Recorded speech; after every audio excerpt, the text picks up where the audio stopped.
آقا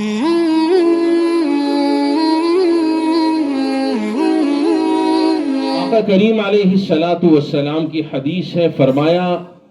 لا حسد الا علی اثنتین، اگر حسد کرنا ہے تو دو افراد پر حسد کرو، دو افراد پر۔ یہاں حسد سے مراد رشک ہے، اگر رشک کرنا ہے تو دو افراد پر رشک کیجئے گا، اور وہ کون ہے؟ ایک وہ شخص ہے رجل آتاہ اللہ القرآن، جس کو اللہ نے قرآن کی دولت سے نوازا، اور وہ اللہ کے کلام کو دن کو بھی اور رات کو بھی پڑھتا ہے۔ ایسے شخص پر رشک کیجئے، ایسے شخص پر حسد کیجئے کہ کاش یہ چیز مجھے بھی نصیب ہو جائے، میرے بچوں کو بھی نصیب ہو جائے، میرے اہل خانہ کو بھی نصیب ہو جائے، کہ وہ بھی اسی طرح قرآن کریم جو اللہ نے ان کو دیا ہے وہ دن کو بھی پڑھتے رہیں اور راتوں کو بھی پڑھتے رہیں۔ اور دوسرا وہ شخص جس پر رشک کرنے کا حدیث میں کہا گیا ہے، وہ شخص ہے رجل آتاہ اللہ المال، جس کو اللہ نے مال سے نوازا ہو اور وہ اپنے مال کو صبح بھی اور شام کو بھی اللہ کے راستے میں خرچ کرتا ہو۔ ان دو اشخاص پر رشک کرو، حسد کرنا ہے تو ان دو افراد پر حسد کرو۔ باقی اس کے علاوہ دنیا کی اشیاء پر، دنیا کی زیب و زینت پر اور دنیا کی اس رنگ و بو پر رشک اور حسد کرنے کی کسی کے ساتھ کوئی ضرورت نہیں ہے۔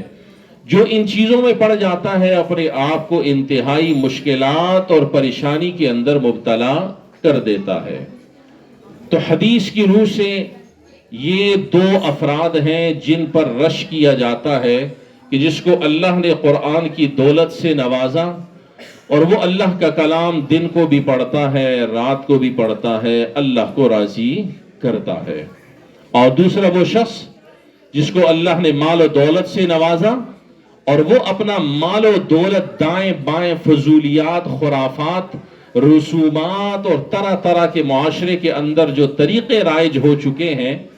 ان پر نہیں لگاتا، بلکہ وہ اپنے مال کو اللہ کے راستے پہ لگاتا ہے۔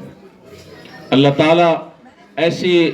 دونوں افراد میں ہمیں بھی شامل فرما دے اور ہمارے مال کو اللہ کے راستے میں لگنا چاہیے، اور ہمیں اللہ اس کی توفیق بھی عطا فرما دے۔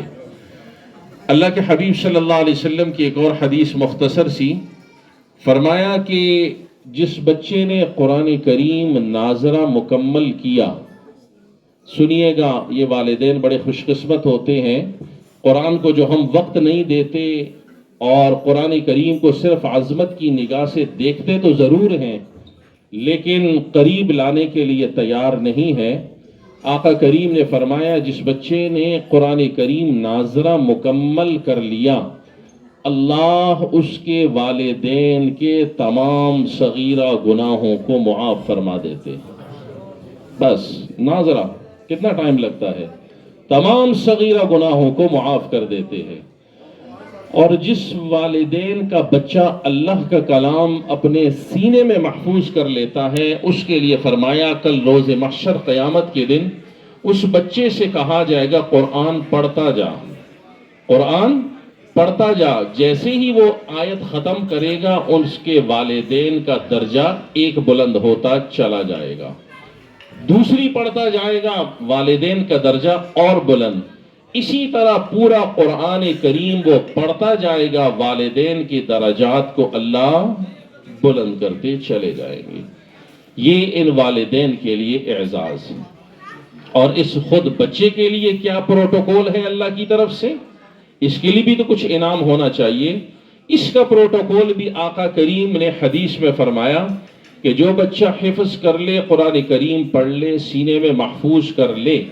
اور عمل کی زندگی گزارے، وہ بچہ کل قیامت کے دن اپنے خاندان کے 10 افراد کو، ایسے 10 افراد جن پر جہنم واجب ہو چکی ہوگی، ان کو سفارش کر کے اپنے ساتھ جنت میں لے جائے گا. 10 افراد، یہ ایک حافظ قرآن کا پروٹوکول ہے اللہ کے ہاں. یہ پاسپورٹ ہے اس کے پاس رکھے ہوئے، جیسے ہمیں کوئی باہر کا پاسپورٹ کا کہے کہ میں آپ کو پاسپورٹ دیتا ہوں، باہر کا ویزا دیتا ہوں، آپ چلے جاؤ باہر، کتنی خوشی ہوگی. اس موقع پر بھی اس حافظ قرآن کو اللہ یہ 10 پاسپورٹ اور 10 ویزے دے گا کہ یہ لے لو، اور جن پر جہنم واجب ہو چکی ہے ان کو اپنے ساتھ جنت میں لے جاؤ. اس نیت سے اللہ کے کلام کو پڑھنا چاہیے، عمل کی نیت سے، ثواب کی نیت سے، اور اس امید سے پڑھنا چاہیے کہ کل یہ بچے ہماری بھی نجات کا ذریعہ بن جائے. تو جس طرح بھائی لیاقت صاحب کو اللہ نے توفیق دی، ان والدین نے بچے پہ محنت کی، قربانی دی، وقت نکالا اور ان کو اللہ کے قرآن کے لیے وقف کیا، یہ کام محنت ہمیں بھی کوشش اور فکر کرتے رہنا چاہیے کہ دنیا میں کسی نے ساری زندگی رہنا نہیں ہے، واپس چلے جانا ہے.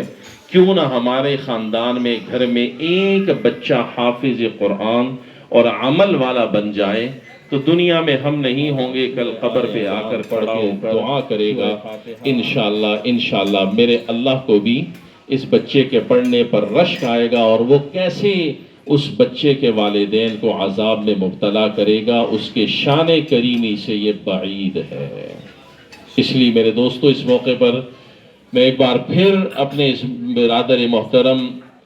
بھائی لیاقت صاحب اور ان کے اہل خانہ، ان کے عزیز و اقارب، ان کے رشتہ دار، دوست احباب کو مبارکباد دیتا ہوں،